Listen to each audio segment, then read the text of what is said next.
তাহলে মুক্তির পথ একটাই, কোরআন এবং সুন্নাহর অনুসরণ।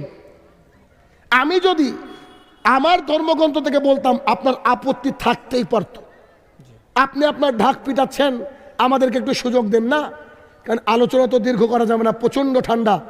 যদি দীর্ঘ আলোচনা করা যেত আপনাকে আমি কত যে মন্ত্র শোনাতাম আর কত যে এরকম উক্তি শোনাতাম, আপনি হাঁ করে চেয়ে বসে থাকতেন। জনাব একটুই যথেষ্ট। বলছিলাম যে মানবতার মুক্তির পথ কোরআনুল কারীমের নির্ভেজাল অনুসরণ। এবার আমাদের বিষয়ে আসি।